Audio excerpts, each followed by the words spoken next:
Hello everyone, welcome back to Fantasy Tales. Today, we're going to talk about the party lover himself, NotEnrique. In my opinion, the second most underrated character in all of Tales of Arcadia. Today I hope to recount his story and character and to maybe fascinate yourselves just like me. Before we start, remember to like, comment and subscribe.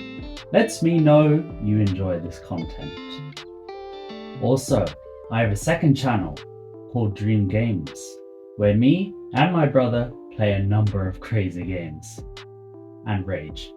So if you want to check that out, head to the description, and now, let's begin. NotEnrique's life in the beginning is unknown, like many. Yet through his behaviour and his own personal accounts, he was a bit of a party goer, living life to the fullest. Well, as full as the Darklands can offer. He would be called to duty when Strickler, leader of the Janissary Order, sent a message to bolster his numbers. And NotEnrique was chosen to go to the human world and replace the infant Enrique. Before I go on, I know I said the human world, but in other videos I say the real world. So just for clarification, they are both the same in those videos, but from this point they won't be the same because they aren't the same. It just makes it easier to understand. Keep up. NotEnrique ended up being more trouble to Strickler, because on his first night, Jim and Co would reveal his true self and make him spill that Boulard was working with someone else. From here, NotEnrique acts like a double agent, spying on Strickler for Jim at times, while also making sure Strickler's plans go to fruition.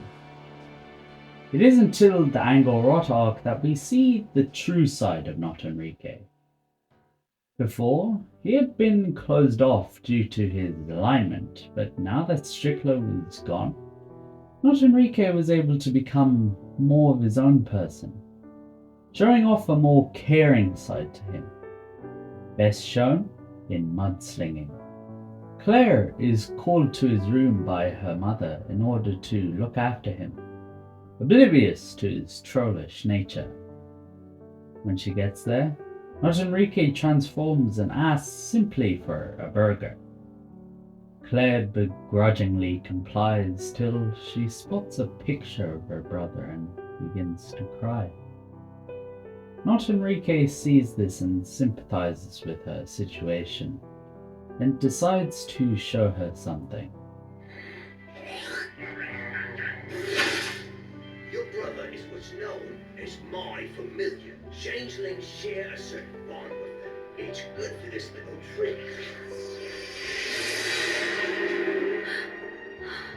Enrique, mi hermanito.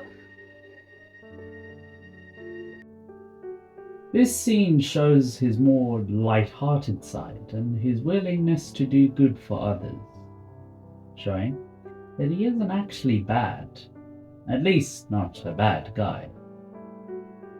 His next infamous scene is his party, showing off his more carefree side and his love of partying, inviting almost all of Trollmarket to Claire's house.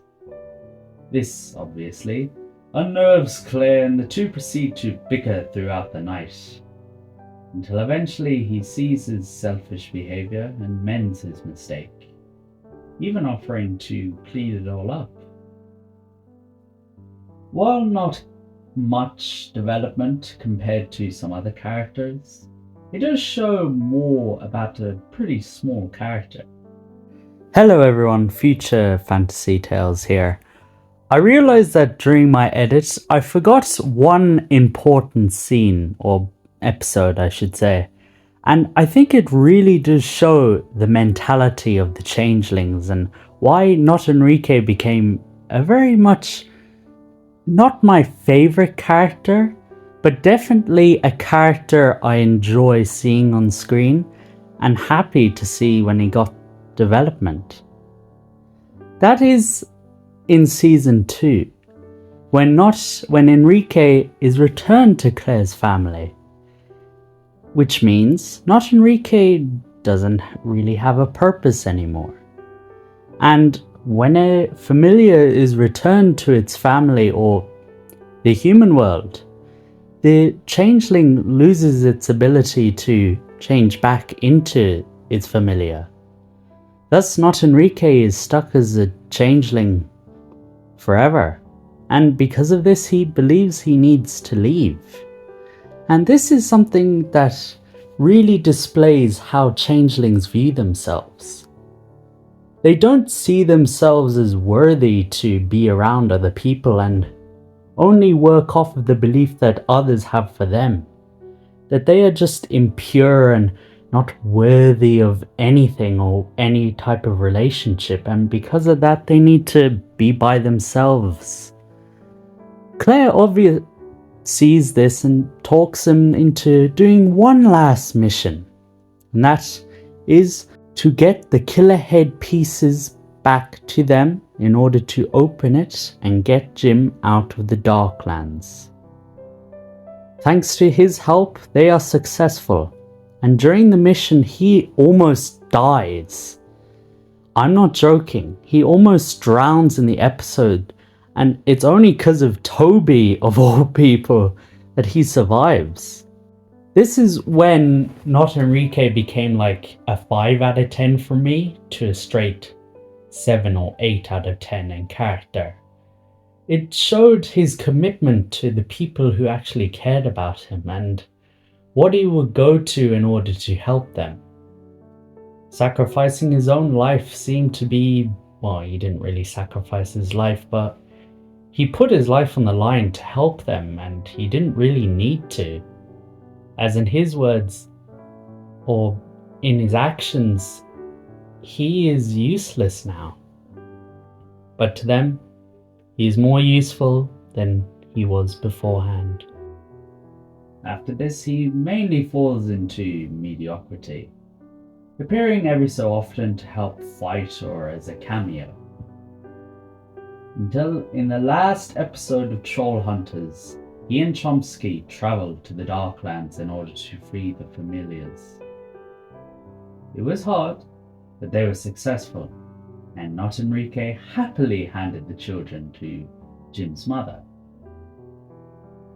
From the ending, he would appear in 3 Below as a background character, and then he's gone. No explanation, we just never see him again. While not my favourite character, NotEnrique is still very well written, and with great chemistry with the other characters. Most prominently Claire, who actually feels like a true sibling to him. And for a pretty small character, it was good to see the show look into and develop his personality. That's all from me though. Remember to like, comment and subscribe, and may the glory of Merlin be with you always.